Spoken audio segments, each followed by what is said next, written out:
Hello everyone, आपका मेरे channel mind spring 4.0 में स्वागत है। जैसे कि आपको पता है हमारी सीरीज़ चल रही है book ancient and medieval Indian political thought की।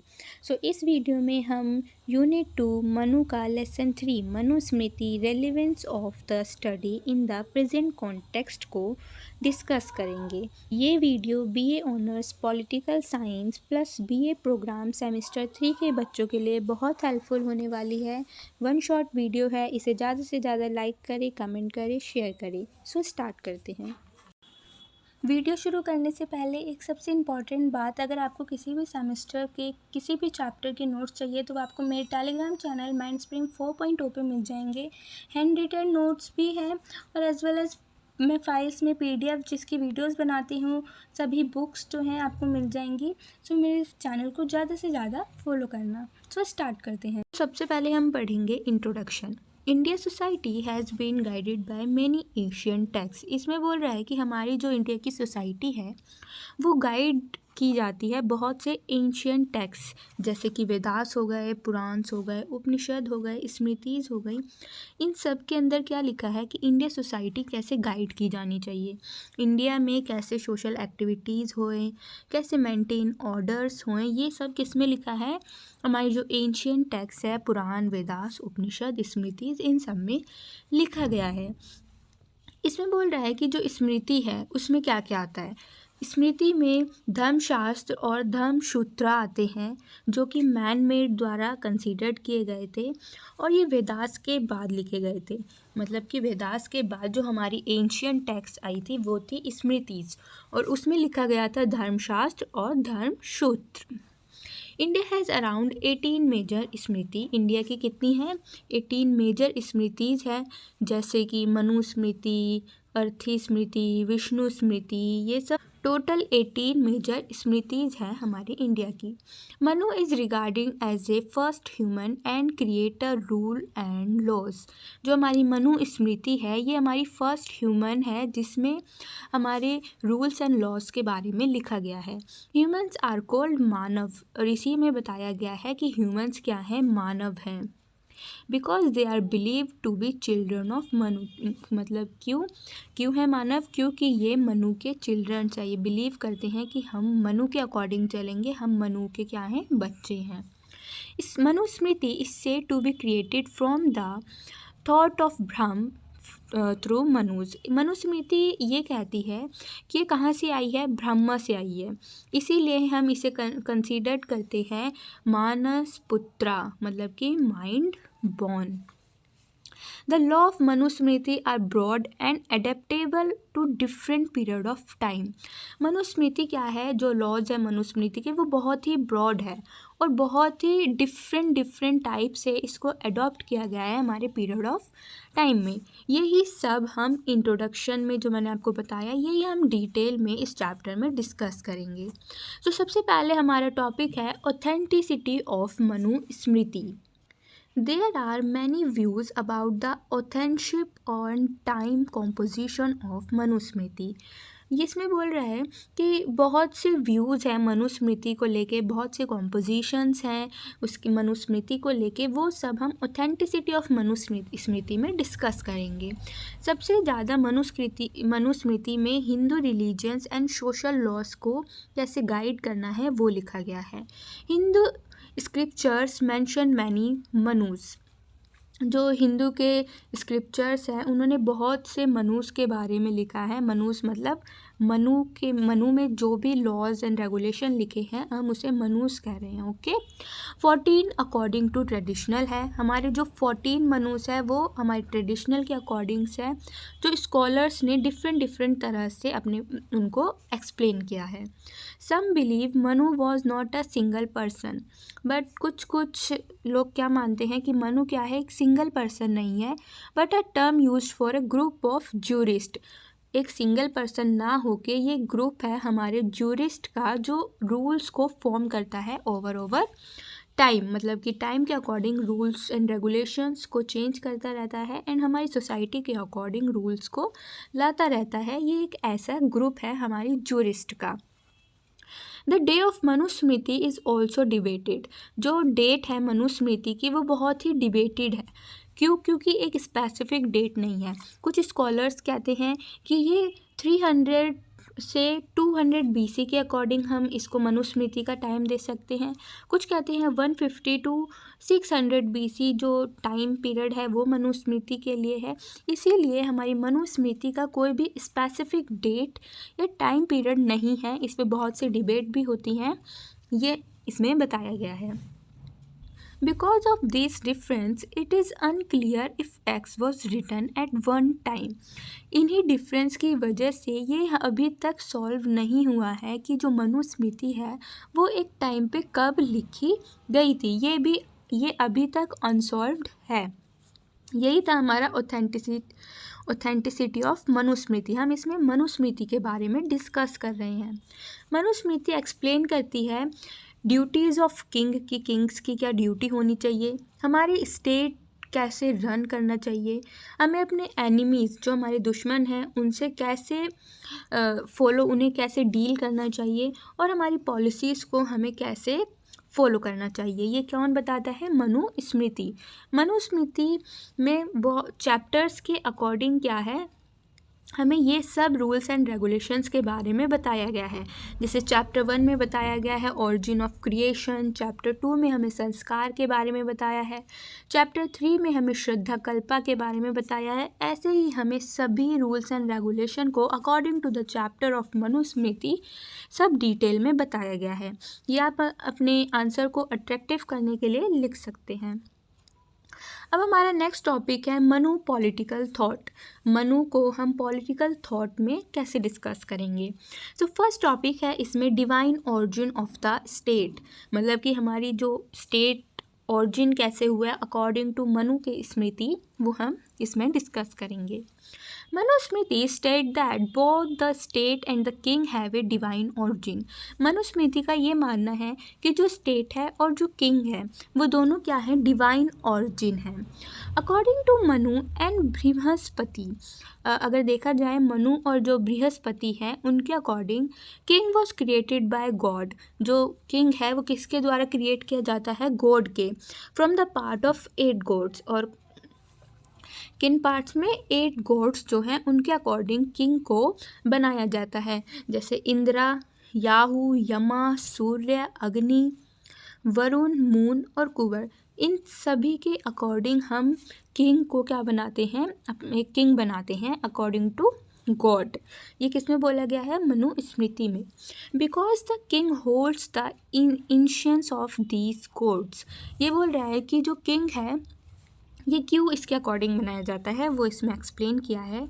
क्योंकि एक किंग बहुत ही मेन रोल प्ले करता है हमारे स्टेट को चलाने के लिए, और एक किंग में सभी क्वालिटीज़ होनी चाहिए।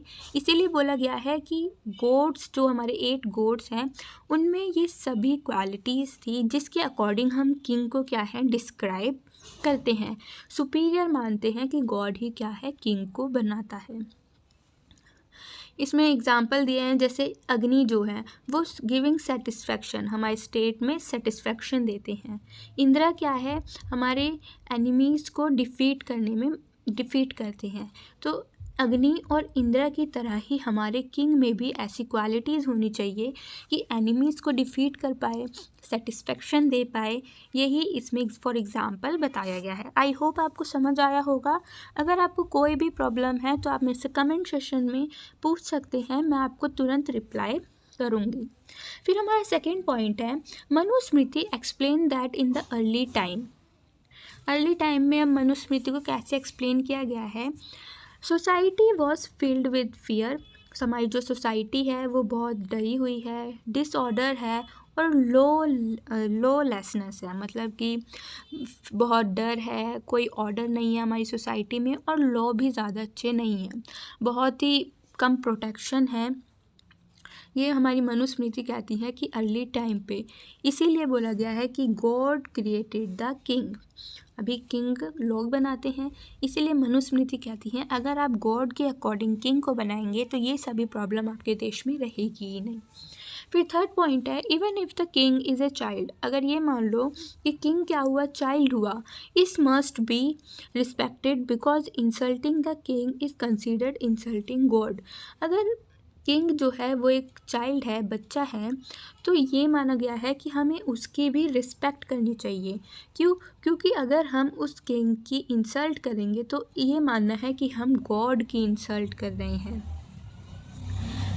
Manu state that the king must behave divinely, और मनु ये कहता है कि किंग क्या है, कैसे स्टेट करता है, डिवाइनली प्रोटेक्ट करता है हमारे सिटीजन्स को, पनिश करता है जो हमारे सोशल ऑर्डर्स को नहीं मानते हैं या डिस्टर्ब करते हैं। इसीलिए हमें गॉड की किंग की इंसल्ट नहीं करनी चाहिए। अगर हम इंसल्ट कर रहे हैं तो हम इनडायरेक्टली गॉड की इंसल्ट कर रहे हैं। मनु बिलीव करता है कि गॉड क्या है, हमारे एक सिस्टम पैनल को बनाते हैं before the state, so punishment has a divine basis. तो एक पनिशमेंट क्या है कि डिवाइन बेसिस है कि अगर कोई फॉलो नहीं कर रहा है तो उसको पनिशमेंट दी जाए। ये था हमारा Manu political thought. I hope आपको समझ आया होगा। सो हमारा नेक्स्ट टॉपिक है थ्योरी ऑफ सप्तंगा या स्टेट स्ट्रक्चर भी हम इसको कह सकते हैं कि एक स्टेट का स्ट्रक्चर पढ़ेंगे हम according to the Manusmriti. Manu theory describe the state as a living body. Manu theory क्या है, वो कहती है कि जो स्टेट है वो एक लिविंग बॉडी है। लिविंग बॉडी है, जैसे हमारी लिविंग बॉडी में 7 इसेंशियल पार्ट्स होते हैं, वैसे ही एक स्टेट को चलाने के लिए 7 इसेंशियल पार्ट्स हैं और सभी पार्ट्स नेसेसरी मतलब कि इम्पॉर्टेंट है कि फंक्शन करे एक गुड एंड वेलबिंग स्टेट को परफॉर्म करने के लिए। The state of the 7 parts of the state, जो हमारे 7 पार्ट ऑफ स्टेट हैं, वो मैंशनड है चैप्टर 9 वर्स 294 ऑफ मनुस्मृति में, जो कि बोलते हैं कि सभी ऑर्गेनिक सिस्टम्स जो हैं बहुत ही इम्पॉर्टेंट है हमारी एक वेलबिंग स्टेट को परफॉर्म करने के लिए। वो सभी 7 पार्ट्स कौन कौन से हैं? स्वामी मतलब king, minister, capital, nation, treasury, punishment and friend. ये सभी जो 7 पार्ट हैं एक स्टेट को चलाने के लिए बहुत ही important and main role play करते हैं। अब इनको हम एक ब्रीफली डिस्कशन में पढ़ेंगे कि ये जो 7 पार्ट्स हैं ये क्यों इम्पॉर्टेंट है एक स्टेट को चलाने के लिए। स्वामी द किंग, सबसे पहले हम ये पढ़ेंगे।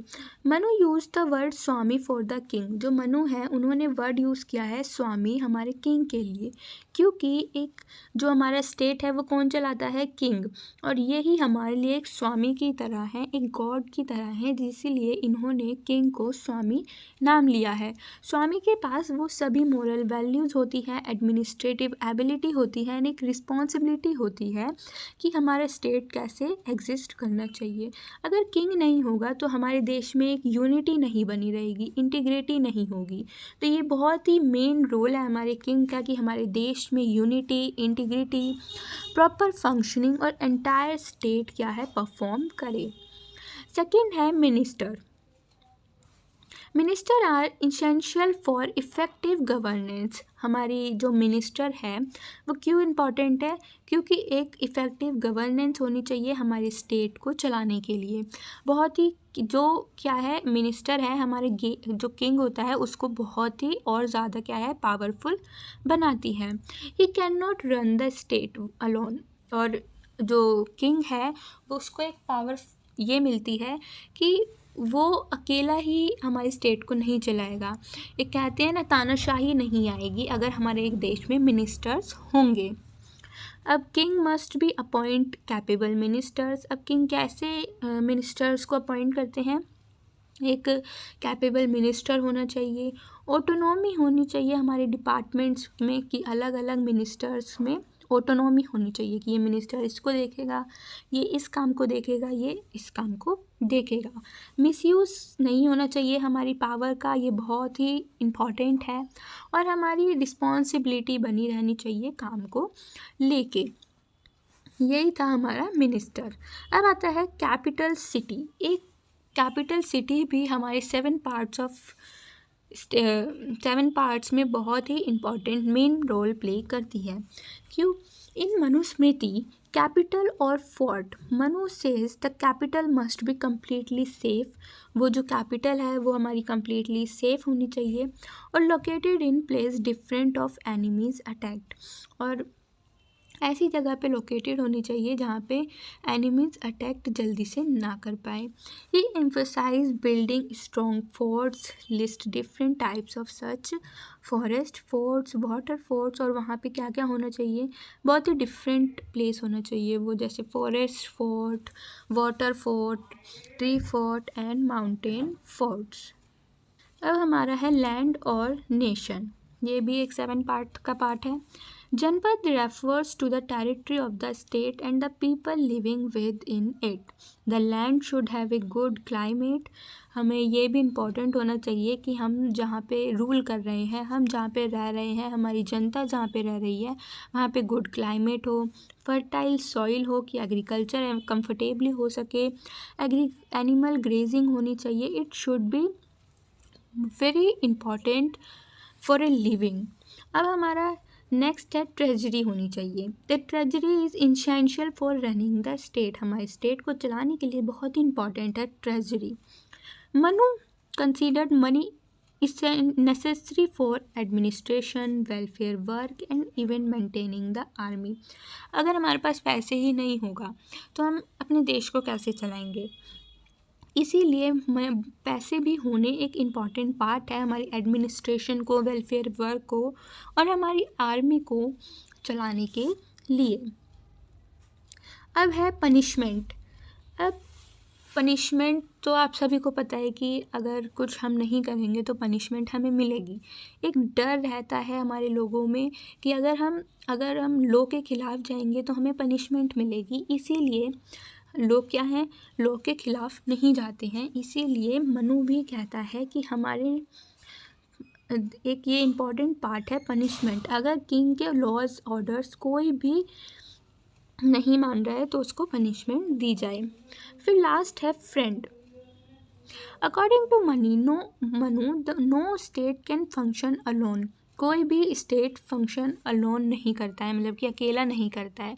एक स्टेट को ज़रूरत होती है कि उसका फ्रेंड रिलेशन हो अदर स्टेट्स के साथ। क्यों होना चाहिए? क्योंकि एक सिक्योरिटी मिलती है कि अगर कोई हमारा एनिमी हम पे वॉर कर रहा है तो हमें अपने फ्रेंड की हेल्प मिल जाती है और मोर पावरफुल हो जाते हैं हम। इसीलिए एक स्टेट को रन करने के लिए इन 7 पार्ट्स में से one of the most important part है फ्रेंड। आई होप आप सभी को ये 7 पार्ट समझ आए होंगे। अब हमारा नेक्स्ट टॉपिक है फॉरेन पॉलिसी। मनुस्मृति के अकॉर्डिंग फॉरेन पॉलिसी कैसी होनी चाहिए?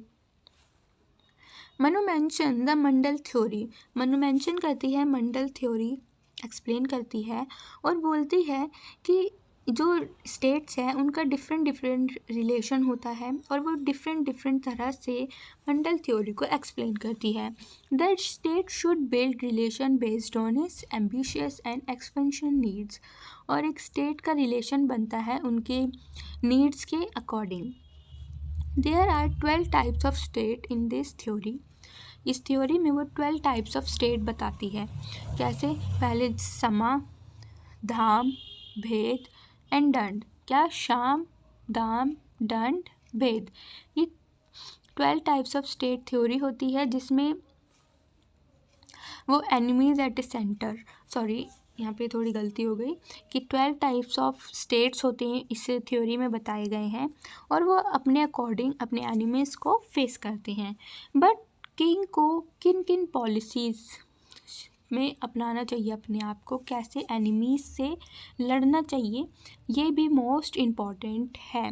सो फॉरेन पॉलिसी में हमें कैसे एनिमीज़ को हैंडल करना चाहिए इसमें बताया है। मनुस्मृति कहती है कि किंग को इन 4 स्टेप्स को फॉलो करना चाहिए: शाम, दाम, दंड, भेद। These policies help king manage alliance. और ये पॉलिसीज़ क्या है, किंग को हेल्प करती है कैसे अलायंस को मैनेज करे, डिफीट करे एनिमल से और अपने किंगडम को एक्सपेंड करे।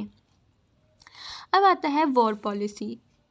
Both side suffer loss in war, no discussion must be carefully. कोई भी जो लॉस है हमारी वॉर में होता है वो किसी के लिए भी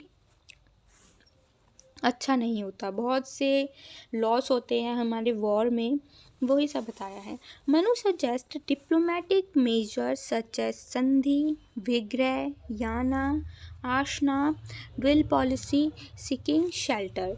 ये डिप्लोमेटिक मेजर बताए हैं कि कैसे हमें, सॉरी गाइस अगर आपको आवाज़ आ रही है तो एक्सट्रीमली सॉरी।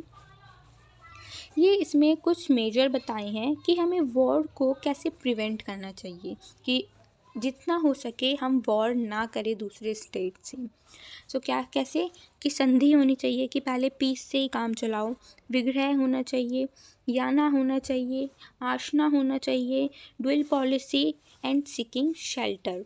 ये कुछ स्टेप्स हैं कि हमें ऐसे ऐसे वॉर पॉलिसीज़ में बताए गए हैं। इवन आफ्टर विक्ट्री, और अगर हम जीत जाते हैं तो हमें डिफेंडिंग स्टेट जो है उसको ट्रीट करना चाहिए एज ए रिस्पेक्ट। उसको ऐसा फील नहीं होना चाहिए या डिसअपॉइंटमेंट फील नहीं करानी चाहिए। The king must B protect the nation interest, और जो किंग है वो प्रोटेक्ट करे हमारे नेशन इंटरेस्ट को, और अपनी जो फोर्स होती है उसको अच्छी तरह से यूज़ करे, जहाँ उसकी जहाँ इम्पॉर्टेंट है यूज़ करना वॉर के इंस्ट्रूमेंट्स का, वहाँ पे यूज़ करें। तो यहाँ पे हमारा ये टॉपिक ख़त्म होता है। एंड नेक्स्ट टॉपिक है लिमिट्स ऑफ स्टेट एक्टिविटी। हमारी स्टेट एक्टिविटी में थोड़ी बहुत लिमिटेशंस भी होनी चाहिए, क्योंकि अगर हम बहुत ज़्यादा ही फ्रीडम दे देंगे तो वो भी बहुत ही बुरा है हमारे देश के लिए। The state main aim human welfare and removal of social instability. State ये चाहता है, एक एम होता है हमारे स्टेट का कि ह्यूमन को अच्छे से अच्छी फैसिलिटीज़ मिले और जो सोशल इंस्टेबिलिटी होती है वो हट जाए। इसीलिए इसेंशियल ड्यूटीज़ जो होती हैं इंक्लूडिंग, वो बताती हूँ, इंटरनल एंड एक्सटर्नल सिक्योरिटी होनी चाहिए, must and protection of citizen rights होना चाहिए, maintain of social orders maintain रहे तो हमारी स्टेट जो सोशल इंस्टेबिलिटी है वो हट जाती है। पब्लिक वेलफेयर एक्टिविटीज़ होनी चाहिए, एजुकेशन मिले सबको, पब्लिक कंसंट्रेशन हो, एंटरटेनमेंट हो, ये भी पब्लिक के वेलफेयर के लिए होना चाहिए एक स्टेट में। And social, economic, political and religious activities भी होनी चाहिए जो एक सिटीजन को हैप्पी एंड डेवलप्ड लाइफ जीने में मदद करे। Manu believed that the state must protect people and support overall development. Manu ये कहता है कि जो स्टेट है वो पीपल को सपोर्ट करता है और ओवरऑल डेवलपमेंट देता है। According to Manusmriti the state has important responsibility. अगर हम मनुस्मृति के अकॉर्डिंग देखते हैं तो स्टेट के पास एक इम्पॉर्टेंट रिस्पॉन्सिबिलिटी होती है कि वो हमारे देश के ऑर्डर्स को, जस्टिस को, वेलफेयर को एंड सिक्योरिटी को मेंटेन करके रखे। और मनु क्लियरली डिफाइन करता है what the king state must do for the people. ये क्या है, मनु क्लियरली डिफाइन करता है। फिर कुछ पॉइंट्स में मैंने लिमिट्स ऑफ सोशल एक्टिविटीज़ को बताया है कि हमारे देश में कैसे कैसे ड्यूटीज़ को परफॉर्म होना चाहिए। फर्स्ट पॉइंट है ड्यूटीज़ ऑफ द स्टेट। हमारी जो स्टेट की ड्यूटीज़ क्या क्या होती हैं। The state must ensure all section of society perform their duties. हाँ, स्टेट की एक ये ड्यूटी होती है कि वो चेक करती रहे कि जो हमारे सेशंस हैं अलग अलग, वो अपना जो ड्यूटीज़ है वो अच्छे से परफॉर्म कर रहे हैं या नहीं। Maintain a system where everyone follow rules and regulation. ऐसा सिस्टम को मेंटेन करके रखे कि सभी उनके रूल्स एंड रेगुलेशंस को फॉलो करें। Preserve internal peace. हमारे देश के अंदर एक इंटरनल पीस होनी चाहिए, शांति होनी चाहिए। एंश्योर प्रोटेक्शन एंड प्रोटेक्शन भी होनी चाहिए कि बाहर के देश से हम पे कोई हमला कर रहा है तो हम अपने जनता के लोगों को बचा पाएँ। एक्ट स्ट्रिक्टली अगेंस्ट करप्शन, देश में कोई भी करप्शन नहीं होना चाहिए, ये एक स्टेट की ड्यूटी होती है। Maintain control over the treasury, हमारे जो पैसे हैं हमारे देश के वो अच्छी तरह से यूज़ करो और कंट्रोल करके रखो, फालतू का खर्चा नहीं करना। Treat citizen like their own children, और हमारी जनता की लोगों को ऐसे ट्रीट करे कि वो हमारे ही क्या हैं, बच्चे हैं। ये होती हैं ड्यूटीज़ ऑफ द स्टेट। अब हमारे सेकंड है social protection. The state should protect citizen from internal enemies, state को प्रोटेक्ट करना चाहिए सिटीजन को जो उसके इंटरनल एनिमीज़ है, जैसे थीव्स, रॉबर्स, मतलब कि जो चोर होते हैं, डाकू डकैत होते हैं, उनसे हमारे सिटीजन को प्रोटेक्ट करके रखना ये एक सोशल प्रोटेक्शन का पार्ट है। Punish those who create instability, और जो हमारे रूल्स एंड रेगुलेशन को, सोशल रूल्स को फॉलो नहीं कर रहे हैं, हमारे देश में इंस्टेबिलिटी बना रहे हैं, उनको पनिश करें। Ensure no one is harassed and social order continue smoothly, और जो हमारे सोशल ऑर्डर्स हैं वो स्मूथली परफॉर्म होते रहें। इकोनॉमिक रिस्पॉन्सिबिलिटीज़ क्या होती हैं? Ensure people function of trade, people अच्छे से, हमारी जो ट्रेड हो रही है, एग्रीकल्चर हो रहे हैं, एनिमल हस्बेंड्री हो रही है, ये एक प्रॉपर तरह से फंक्शन होने चाहिए। कंट्रोल मार्केट प्राइजेज़, मार्केट के प्राइजेज़ जो इसेंशियल गुड्स होते हैं भाई, जो हम डेली हमें खाने होते हैं, जैसे दूध, दही, ये सब क्या है, एक हमारे इसेंशियल गुड्स का पार्ट है, तो इनका रेट ना ज़्यादा हाई हो और ना ही ज़्यादा कम हो, ये कंट्रोल करके रखना चाहिए, ये एक इकोनॉमिक रिस्पॉन्सिबिलिटी है। Provide service to all social class fairly, और जो भी हमारी जनता है उनको सर्विसेज उनकी कैपेबिलिटी के हिसाब से दें, उनके सोशल क्लासेस को फेयरली करके रखें, कोई भी डिस्क्रिमिनेशन ना हो। फिर है support and protect weaker section like women's disable, जो भी हमारे वीकर सेक्शंस है जैसे डिसेबल्स, माइनर्स और जो पुअर्स हैं उनको ज़्यादा प्रोटेक्शन मिले, स्पेशल प्रोटेक्शन मिले। अब हमारा पॉइंट है वेलफेयर फंक्शन, हमें लोगों की वेलफेयर के लिए क्या क्या फ़ंक्शन परफॉर्म करनी चाहिए। पहला है कि एजुकेशन प्रोवाइड करनी चाहिए, डोनेशन देना चाहिए ब्राह्मण्स को जो उनको हेल्प मिले, पनिश करना चाहिए क्रिमिनल्स को और जस्टिस को मेंटेन करके रखना चाहिए। रिसोर्सेज हैं उनको लिमिटेड यूज़ करें, ज़्यादा से ज़्यादा हो सके तो वेस्ट कम करें, ये क्या है, वेलफेयर फंक्शन है। फिर हमारा फिफ्थ पॉइंट है ट्रेजरी एंड डेवलपमेंट, पैसों को बहुत ही कम चलाएं और ऐसे चलाएं कि उनका यूज़ कर रहे हैं तो आगे हमें क्या हो, डेवलपमेंट हो, हमारे देश का डेवलपमेंट हो। हम किंग को ऐसे हमारे देश को चलाना चाहिए। हम कोई डैम बना रहे हैं, डैम के ऊपर हम कोई पैसे लगा रहे हैं तो हम ऐसे लगाएं कि आगे जाके उससे क्या हो, हमें और हमारे देश को डेवलपमेंट मिले, उससे भी एक अर्निंग सोर्स बने, ऐसे हमें पैसों को इन्वेस्ट करना चाहिए।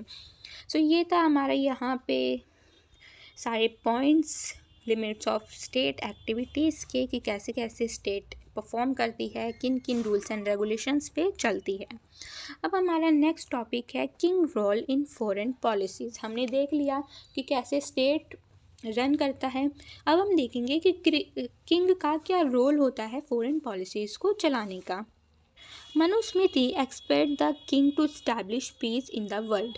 मनुस्मृति बोलती है कि किंग का सबसे ज़्यादा इम्पॉर्टेंट रोल प्ले होता है कि हमारे वर्ल्ड में पीस बनी रहे, शांति बनी रहे। The king should maintain friendly relations, king को मेंटेन करना चाहिए हमारे फ्रेंडली रिलेशंस को दूसरे स्टेट के साथ। Diplomats help the king make other rules and lies, जो डिप्लोमेट्स होते हैं वो हेल्प करते हैं किंग की हमारे रूल्स एंड रेगुलेशंस को बनाने के लिए। Manu devise a sequence of diplomatic strategies, Manu क्या है, एडवाइस देती है हमें डिप्लोमेटिक स्ट्रैटेजीज़ की, जैसे कि समा, धामा, भेद और दंड। ये अभी मैंने आपको बताया था, मैं दोबारा बता रही हूँ कि जो किंग है वो इन्हीं पॉलिसीज़ पे चलना चाहिए, शाम, दाम, दंड, भेद।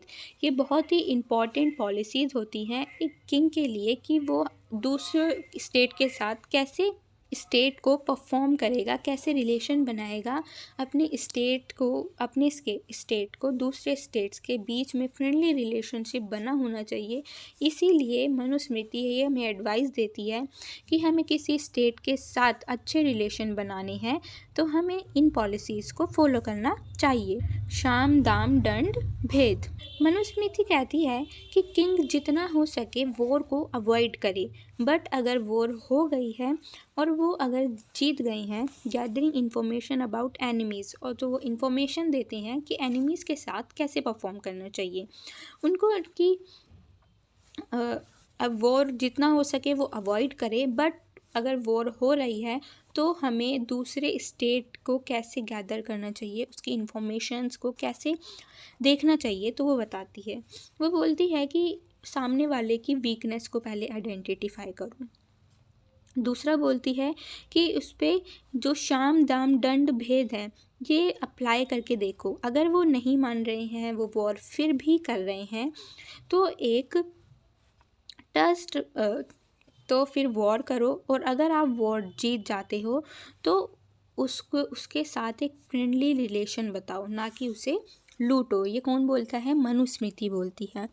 एक सिंपल वे में कहा जाए तो मनुस्मृति ये कहती है कि जितना हो सके आप वॉर को अवॉइड करो, बट अगर वॉर हो रही है तो आप पहले सामने वाले की वीकनेस को आइडेंटिफाई करो, फिर उस पर सारे जो डिप्लोमेटिक ऑप्शंस हैं, कौन से साम दाम दंड भेद, ये लगाओ। अगर फिर भी नहीं हो रहा है तो उसको एज ए वीक किंग बन के उसको ऐसे ट्रस्ट दिलाओ कि हम फ्रेंड बनना चाहते हैं, बट फिर भी वो फ्रेंड नहीं बन रहे हैं तो आप उनके साथ वॉर करो। अगर आप वॉर में जीत जाते हो तो जो सामने वाले एनिमी के साथ फ्रेंडली रिलेशन बताओ, ना कि उसको लूट लो। ये था हमारा फॉरेन पॉलिसीज़ का किंग रोल। अब हम पढ़ेंगे ड्यूटीज़ ऑफ द किंग में एडमिनिस्ट्रेटिव ड्यूटीज़ क्या होती हैं किंग की। The king is a head of all executive system. King जो है हेड होता है सभी एग्जीक्यूटिव सिस्टम का, और इसीलिए उसे मस्ट इंश्योर करना चाहिए management and security of the state. हमारे स्टेट और की मैनेजमेंट और सिक्योरिटी पे ध्यान देना चाहिए। प्रॉपर अरेंजमेंट होना चाहिए एम्प्लॉयज़ का। डिवीजन ऑफ टास्क होना चाहिए, मतलब कि ये टास्क ये एम्प्लॉय करेगा, ये टास्क ये करेगा, ये टास्क ये करना चाहिए। प्रॉपर डिवीजन होना चाहिए एंड एक गवर्नेंस होनी चाहिए जो स्मूथली फंक्शनिंग कर रही हो। फिर आता है जुडिशियल फंक्शन। किंग में जुडिशियल फंक्शन कैसे होना चाहिए? Manu expect the king and ensure justice based on punishment. Manu ये बोलता है कि जस्टिस होना चाहिए और बेस्ड ऑन पनिशमेंट होना चाहिए, कि अगर कोई जस्टिस फॉलो नहीं कर रहा है तो उसको पनिशमेंट मिले। People behave morally mainly due to fear of punishment. और पीपल क्या है? फियर ऑफ पनिशमेंट की वजह से हमारे देश में ऐसा कोई काम नहीं करता है। The king must give fair punishment. और किंग क्या है? फेयर पनिशमेंट दे। जो जितनी उसने गलती करी है उतनी ही उसको पनिशमेंट मिलनी चाहिए। Time, place, seriousness of crime, nature of offender, इन सभी को देख के किंग को पनिशमेंट देनी चाहिए एक पीपल को, या जिसने भी गलती करी है। ऑल एविडेंस, जिसके जितने भी एविडेंस है वो सभी एग्ज़ामिन करने, अच्छे से एग्ज़ामिन होने चाहिए। ये देखा जाना चाहिए कि हाँ ये क्राइम उन्होंने किया है या नहीं, कोई झूठा क्राइम तो नहीं है, तब जाके उसको पनिशमेंट दो। ये था जुडिशियल फंक्शन। फिर है लेजिस्लेटिव फंक्शन क्या होना चाहिए। लेजिस्लेटिव फंक्शन में ये बोलते हैं कि जो हमारी रिलीजियस टेक्स्ट है और लॉज हैं, किंग उनको फॉलो करे। Manu supported law making council based on intellectual ability. Manu किसको सपोर्ट करता है? Law making council based on intellectual ability को, जिसमें क्या क्या इंक्लूड होता है ये सब मैंने लिखे हुए हैं। ये सब इंक्लूड होता है law making council based on intellectual ability में, कि हमारी लेजिस्लेटिव को अच्छी तरह से फंक्शनिंग करने के लिए ये सभी क्या है? हेल्पफुल होने चाहिए। इन काउंसिल में ये इंक्लूड होने चाहिए। फिर आता है हमारा एडमिनिस्ट्रेटिव फंक्शंस। एडमिनिस्ट्रेटिव फंक्शन हमने पढ़ लिया है, आई थिंक ये दोबारा आ गया, ये ड्यूटीज़ थी, अब हम फंक्शंस पढ़ेंगे। Manu says the king should be organized in the group. Manu ये कहता है कि हमारा जो किंगडम है वो एक ग्रुप में ऑर्गेनाइज्ड कर दो, जैसे 2-3 विलेज एक ग्रुप में, 5 से 100 विलेजेस एक ग्रुप में। इससे क्या होता है, हमारे देश को चलाने में हमें हेल्प मिलती है थोड़ी बहुत। एक देश को हम चला रहे हैं और उसी देश को हम ग्रुप्स में चला रहे हैं तो हमें हेल्प मिलती है ना। इसी तरह से मनु कहता है कि हमें अपने ग्रुप्स को किंगडम को ग्रुप्स में डिवाइड कर देना चाहिए और एक ग्रुप को, एक एरिया को किसी के अंडर क्या है गवर्न कर दो या अपॉइंट कर दो कि इस देश के फंक्शंस ये मिनिस्टर देखेगा, इस देश के फंक्शन ये मिनिस्टर देखेगा। ऐसे ही हम एक स्मूथली फंक्शनिंग कर सकते हैं। अब हमारा नेक्स्ट टॉपिक है रिवेन्यू सिस्टम। मनुस्मृति में हम रिवेन्यू सिस्टम को कैसे देखते हैं। Manu gives great importance to the treasury from smooth administration. Manu हम इम्पोर्टेंस देता है हमारी हमारी मनी, ट्रेजरी मतलब क्या होता है, मनी जो है स्मूथली एडमिनिस्ट्रेशन हो। रिवेन्यू सिस्टम में हम मनी के बारे में ही पढ़ेंगे। ये हाईलाइट करता है कि हमारे स्ट्रॉन्ग लिंक होने चाहिए पॉलिटिक्स और इकोनॉमिक्स को लेके। इकोनॉमिक्स में हमारी रिवेन्यू सिस्टम आता है और पॉलिटिक्स में हमें ये पता चलता है कि कहाँ पे उस रिवेन्यू की ज़रूरत है, उसको इन्वेस्ट करना ज़रूरी है। Excessive tax create dissatisfaction among people. अगर हम ज़्यादा टैक्स लगा देंगे तो वो पीपल के लिए क्या होगा, डिससेटिस्फेक्शन होगा, और अगर कम टैक्स लगाएंगे तो वो हमारे स्टेट के लिए गलत होगा। इसीलिए हमें बहुत ही सोच समझ के पीपल्स और हमारे देश को देख के एक कंफर्टेबल टैक्स लगाना चाहिए। मनु सजेस्ट बैलेंस्ड टैक्स होना चाहिए जो कि हमारी इकोनॉमिक कंडीशन को ना ही ज़्यादा रिच बनाए और ना ही ज़्यादा पुअर बनाए। ये कुछ प्रिंसिपल देता है, जैसे revenue collection, tax on profit, national economic planning, protection of people and avoiding excessive taxation. ये सभी क्या है, पॉइंट्स हैं हमारी रिवेन्यू सिस्टम अच्छे से परफॉर्म हुए उसके। अब आता है next topic, social philosophy of Manu. Manu की सोशल फिलॉसफी क्या है। Manusmriti not only discuss kingship. Manusmriti क्या है, सिर्फ किंगशिप या राजधर्म को ही नहीं डिस्कस करता है, उसके साथ साथ सोशली भी वो देश को देखता है। गाइस अगर आवाज़ आ रही है तो एक्सट्रीमली सॉरी।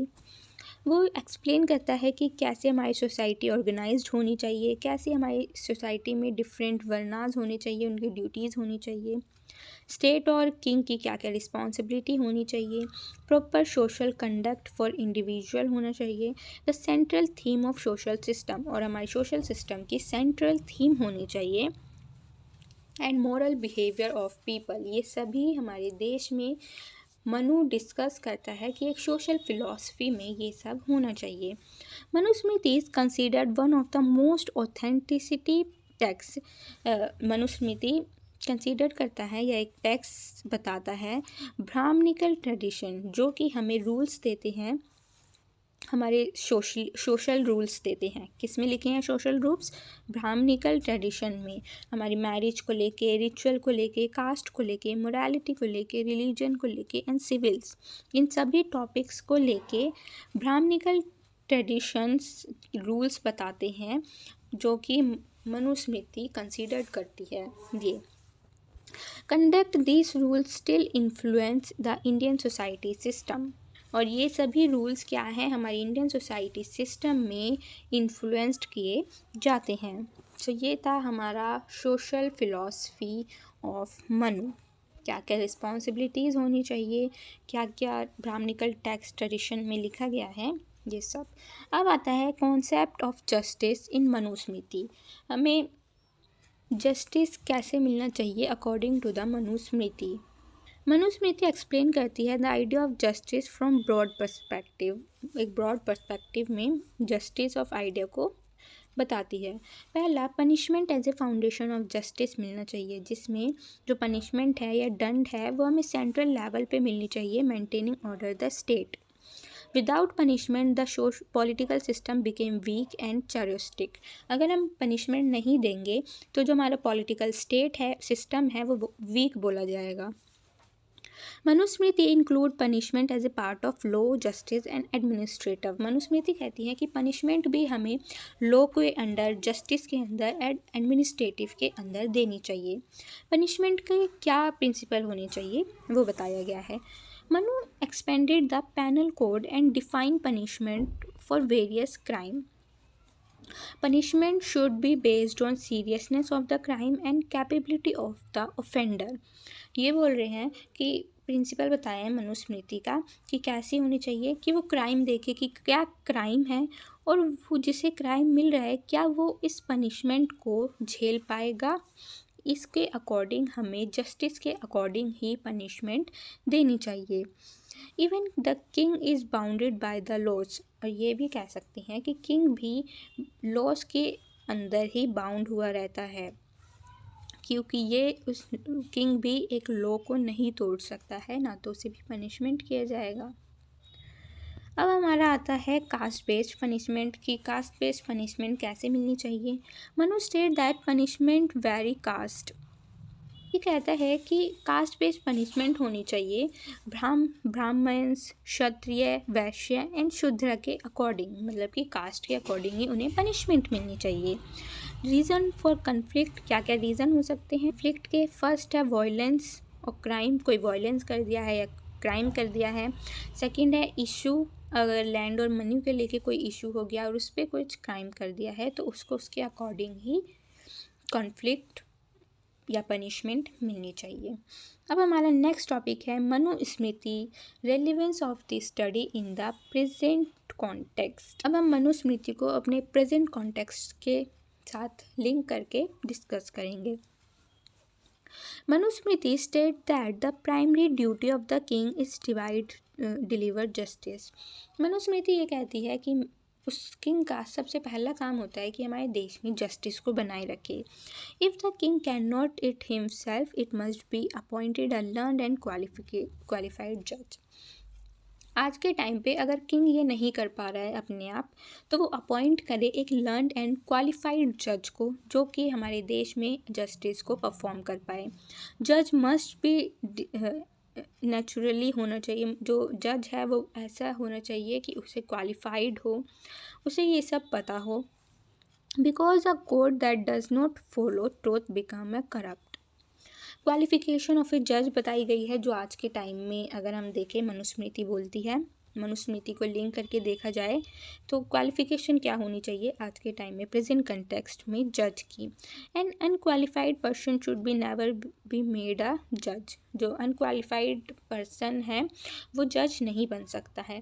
अ जज must be able to understand human emotion, जो ह्यूमन इमोशंस को अंडरस्टैंड कर पाए और इंटेंशंस जो होते हैं उनको अंडरस्टैंड कर पाए, जैसे symbol, behaviour, sound and signal, इन सभी को अंडरस्टैंड कर सके, उनके इमोशंस को अंडरस्टैंड कर सके, वो ही क्वालिफाई है हमारे जज बनने के लिए। टाइप ऑफ एविडेंस, मनु क्या है एविडेंस देती है टू टाइप से, human evidence and divine evidence. Among the human evidence तीन तरह मेंशन किया है, रिटन, डॉक्यूमेंट्री एंड विटनेस। अगर अब किसी ने गलती करी है या जस्टिस कैसे मिलेगा, ह्यूमन एविडेंस से और डिवाइन एविडेंस से। ह्यूमन एविडेंस में रिटर्न होना चाहिए, एविडेंस हमें कैसे मिलने चाहिए भाई कि किसी ने पनिशमेंट किया है, उसको पनिश किया जाएगा तो एविडेंस चाहिए ना हमें, तो वो एविडेंस रिटर्न में होने चाहिए, डॉक्यूमेंट्री होनी चाहिए और विटनेस होनी चाहिए। ठीक है, पनिशमेंट जो है उसके विटनेस को देख के मिलेगी। पनिशमेंट जो है strict punishment and false evidence नहीं होना चाहिए कि भाई स्ट्रिक्ट पनिशमेंट दे दी है पर जो उसके एविडेंस है वो क्या है, गलत है। ये एक क्राइम हो जाता है ना, ये भी गलत है कि हमने भाई सही पर्सन को पनिशमेंट दे दी है, ये भी नहीं होना चाहिए, इसका भी ध्यान में रखा होना चाहिए। पनिशमेंट इन मनुस्मृति, अब मनुस्मृति में कैसी पनिशमेंट मिलनी चाहिए। Punishment give the king authority to rule and support purpose of the religion and social order। उनके religion social order के देख के ही उनको punishment मिलनी चाहिए। फिर है punishment, 3 टाइप्स से बांटा गया है मनु में। पहला है एनिमी वेल्थ, उनकी punishment पूछे भाई ये किसने किया, उससे जितना हो सके वर्बली उसको पनिश करे। फिर सेकंड है फिज़िकल पेन देके एनिमी के बारे में पूछे। एंड फिर है डेथ पेनल्टी, फिर उसको डेथ दे दे भाई, क्राइम अगर ऐसा हुआ तो उसे डेथ दे दो। पहले उन्हें नॉर्मल हमें पनिश करेंगे, फिर सेकंड में हमारा फिज़िकल पेन आ जाएगा कि हम उन्हें मारेंगे, उन्हें फिज़िकली डैमेज करेंगे, एंड थर्ड में हम उसकी डेथ कर देंगे। ये मनुस्मृति में पनिशमेंट होती है 3 टाइप से। आई होप आप सभी को ये समझ आ रहा होगा। अगर कोई भी आपको डाउट है तो मेरे से कमेंट सेशन में पूछ सकते हैं। और ये notes, hand written notes plus PDFs, PYQs मैं अपने टेलीग्राम चैनल माइंडस्प्रिंग 4.0 में डाल देती हूँ, तो आप वहाँ से देख सकते हैं। तो हम कास्ट सिस्टम के बारे में पढ़ेंगे Manusmriti and ancient Indian thought में। The caste in India has always been a toxin and debated. हमारे इंडिया में देखा जाए तो कास्ट हमेशा से एक ऐसा टॉपिक रहा है जो डिबेटेड रहा है। It forms the basis of social behaviour और सोशल लाइफ। ये फॉर्म करता है हमारे बेस को, बिहेवियर, हमारे सोशल बिहेवियर और सोशल लाइफ को लेके। It is a difficult and discriminatory system है। ये हमारे देश के लिए एक बहुत ही डिफ़िकल्ट एंड डिस्क्रिमिनेटरी सिस्टम है। Manu also believe the Brahmins created the caste system to maintain the dominance. और मनु ये भी बोलता है जो ब्राह्मण्स होते हैं वो ही कास्ट सिस्टम को बनाते हैं डोमिनेंस को मेंटेन करने के लिए। Manu view on caste. अब मनु का क्या व्यू है कास्ट को लेके। मनु कहता है कि हमारे कास्ट जो है वो उनकी क्वालिटीज़ व उनके वर्क को देख के बनाई जाती है, ना कि उनके बर्थ को देख के। अब काम को देख के क्या, सबसे ऊपर होते हैं ब्राह्मण्स, फिर होते हैं क्षत्रिय, फिर होते हैं वैश्य, एंड लास्ट में आते हैं शूद्रा।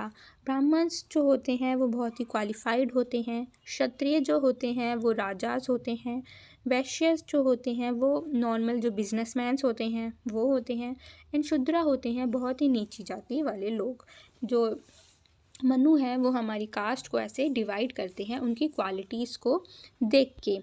यही सब बताया गया है। ब्राह्मण्स जो होते हैं वो ब्राह्मणिकल मंथ में होते हैं, क्षत्रिय को उनके आर्म्स के मतलब कि राजा उनकी पावर को देख के, वैश्य जो होते हैं वो एडोमिन होते हैं, बिजनेसमैन्स होते हैं, और शूद्रास जो होते हैं वो बहुत ही नीची जाति के लोग माने जाते हैं। फिर आता है Manu code for conduct varnas name. अब उनके नेम को कैसे कंडक्ट किया जाए तो मनु ये भी कहते हैं।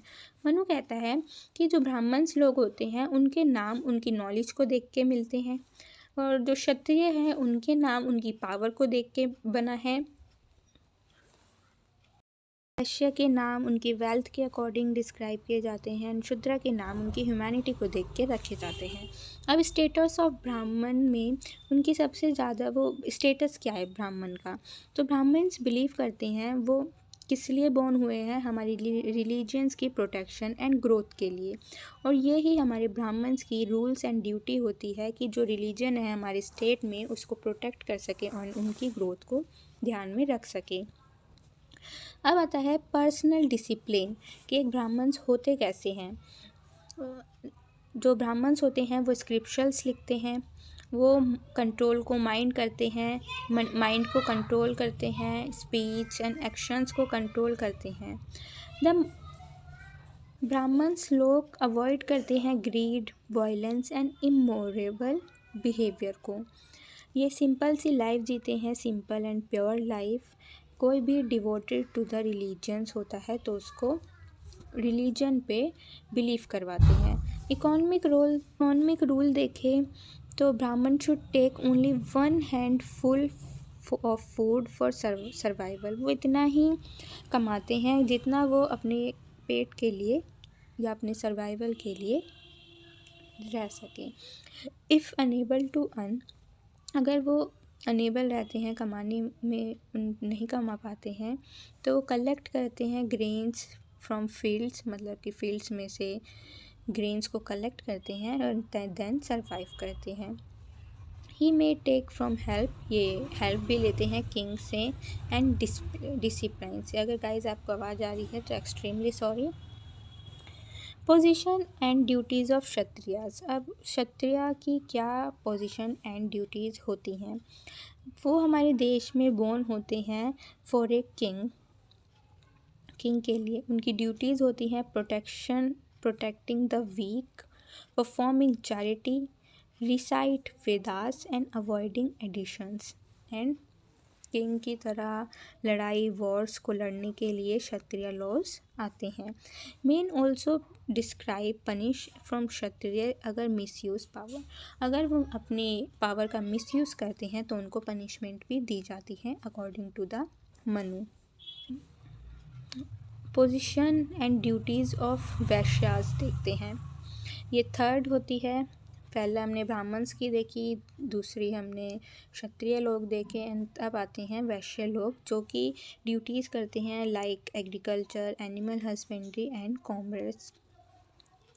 Manu allow occupationally mobility if the Kshatriya can not earn. अगर क्षत्रिय अर्न नहीं कर पाते हैं तो वो मनु वैश्य की मदद से काम करते हैं। अगर भाई क्षत्रिय लोग नहीं कमा पा रहे हैं तो वो वैश्य बन के क्या है अर्न करते हैं। अवैश्य में अडॉप्ट शूद्रास प्रोफेशन, और वैश्यास जो हैं शूद्रास को अपॉइंट करते हैं काम करने के लिए। शूद्रास क्या होते हैं? Manu does not consider Shudras untouchability. Manu ये कंसीडर नहीं करता है कि शूद्रा जो है वो अनटचेबल है। If the Shudra is unable to work, अगर शूद्रा अनेबल है वर्क करने के लिए और वो भूख से सफ़र कर रहा है तो वो अपनी लाइवलीहुड के लिए अपने काम कर सकता है जो वो चाहे, वो अनटचेबल नहीं है। सो ये था हमारा वर्णा सिस्टम, हमारी बर्थ के अकॉर्डिंग शूद्रा सिस्टम। अब आता है मनु आश्रम सिस्टम। मनु ने आश्रम सिस्टम के बारे में डिस्क्राइब किया है। मनु आश्रम system was fundamental part of A ancient India culture philosophy. जो मनु आश्रम सिस्टम है वो एक फंडामेंटल पार्ट है हमारी एशियंट इंडियन कल्चर फिलॉसफी का।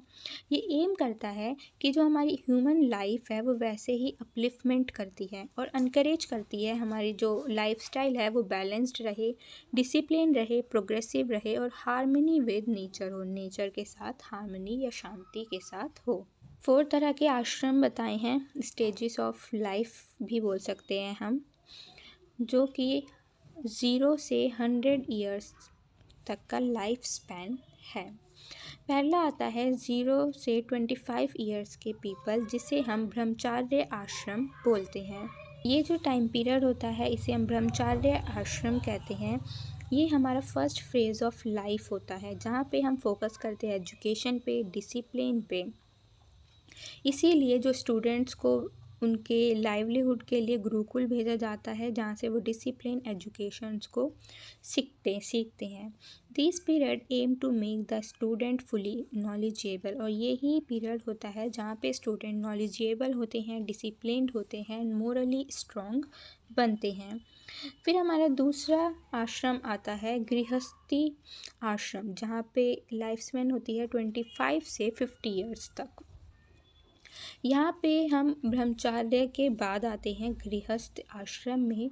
ये इस स्टेज पे जब हम आते हैं तो हमें फुल्ली नॉलेजेबल होते हैं और अब हम यहाँ पे हाउस होल्ड एक्टिविटीज़ को परफॉर्म करते हैं, मैरी करना, बच्चे पालना, रेस चिल्ड्रन एंड अपनी लाइवलीहुड के लिए पैसे कमाना। ये टाइम पीरियड होता है गृहस्थ आश्रम का।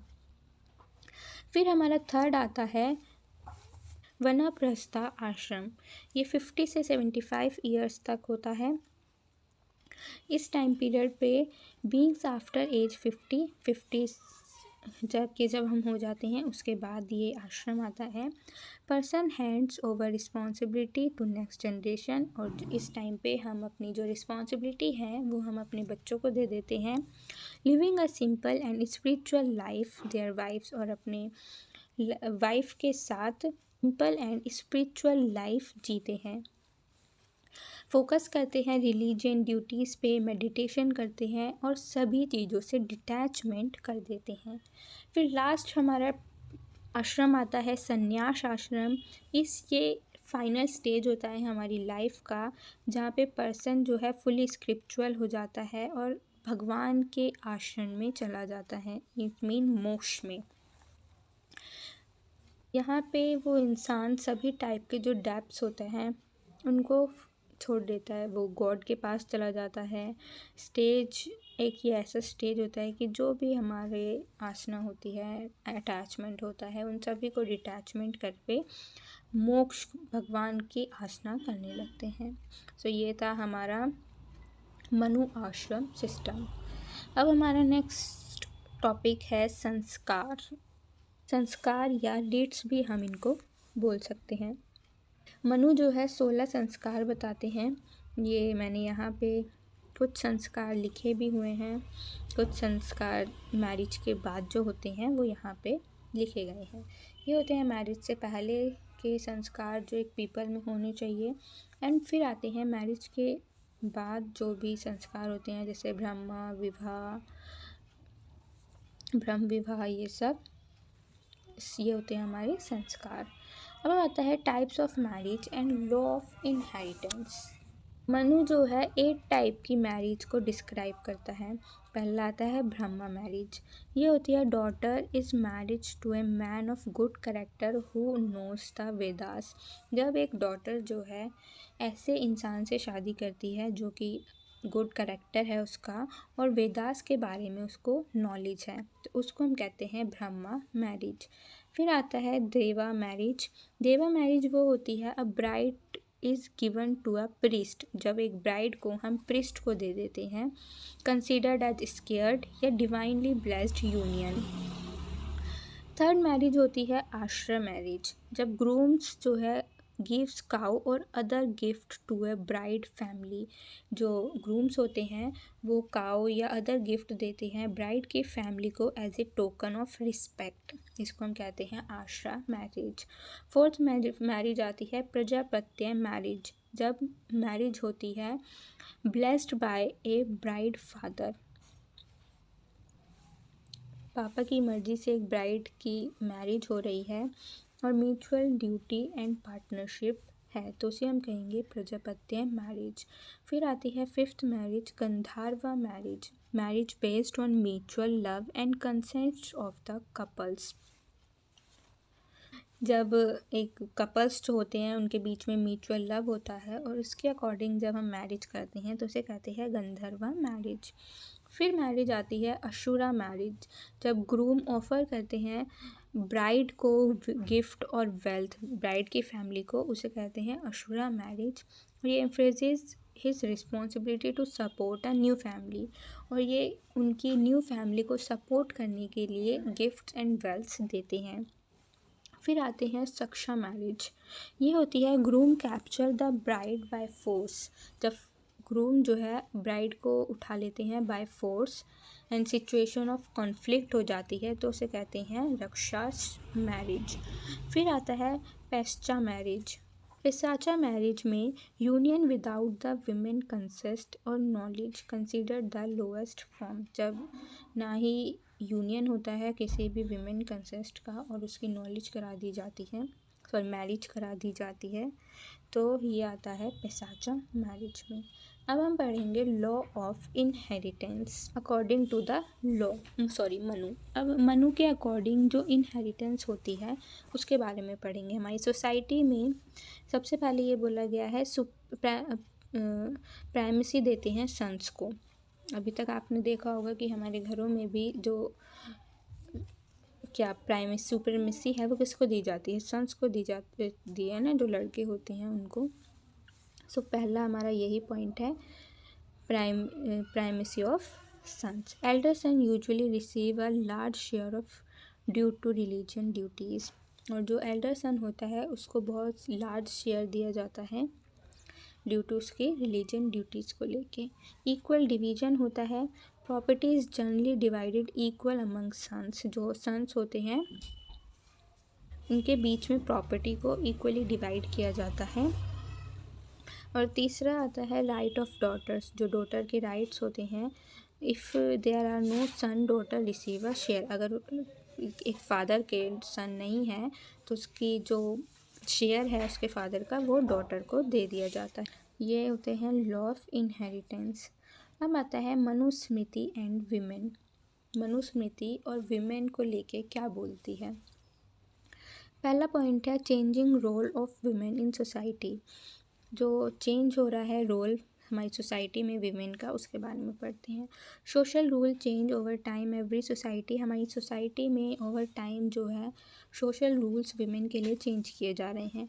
Manusmriti reflect the idea of Vedic period which is different from the what is followed today. Manusmriti ये कहती है कि पहले के टाइम में, जो वैदिक पीरियड के टाइम में हमारे आइडियाज़ थे वो एकदम डिफ़िकल्ट है जो आज के टाइम में हमारे आइडियाज़ फॉलो हो रहे हैं विमेंस को लेके। फिर सेकंड पॉइंट ये कहते हैं कि Manu views related to the women. Manu क्या कहती है विमेन को लेके? मनु कहती है कि रिस्पेक्ट एंड स्टेटस होना चाहिए विमेंस का हमारी सोसाइटी में। Manu state that where women are honoured God decide and where women are not respected all action women fruitless। ये बोला जा रहा है कि अगर हम विमेन की रिस्पेक्ट नहीं करेंगे तो जो भी एक्शंस हैं हमारे देश में वो फ्रूटलेस हैं। मतलब कि उनको कोई वो एक इंसल्ट के तरह उस आदमी को देखा जाएगा। क्यों? क्योंकि हमारी जो विमेंस होती हैं उनका एशियन टाइम से ही ऑनर्ड किया जा रहा है, उनको रिस्पेक्ट दी जा रही है।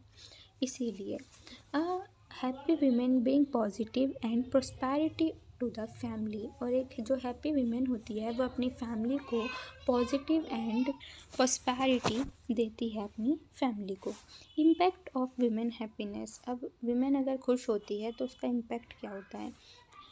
If daughter is low or other women of the family are unhappy because of curiosity and misconduct, the clan was destroyed.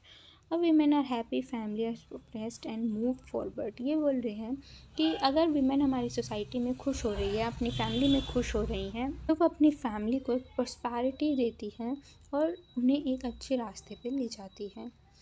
अब आता है importance of women in family.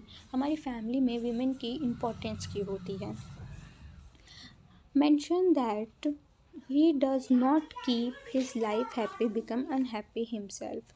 Women are considered society में women को महालक्ष्मी, गृह Lakshmi and worthy of worship माना जाता है कि जो हमारे घर की विमेन होती है वो महालक्ष्मी होती है, गृह लक्ष्मी होती है, गृह लक्ष्मी एंड वर्दी ऑफ वर्कशिप्स होती हैं। इसीलिए हम मम्मी की ज़्यादा रिस्पेक्ट करते हैं according to my father. And duties and responsibilities देखते हैं हम क्या क्या होती हैं विमेन की। तो फर्स्ट होता है परफॉर्म हाउस होल्ड चोर्स। मतलब कि जो भी हाउस होल्ड काम होते हैं वो सब विमेन करती हैं। होम टेक को मेंटेन करती हैं एंड रिलीजियस एक्टिविटीज़ का एक पार्ट होती हैं। अब देखेंगे राइट रिलेटेड मैरिज। अब मनुस्मृति क्या कहती है कि विमेन को शादी से लेके क्या रिलेटेड राइट्स होने चाहिए। विमेन तभी शादी करे जब उसका मन करे। पहला राइट फ्रीडम होनी चाहिए मैरिज की।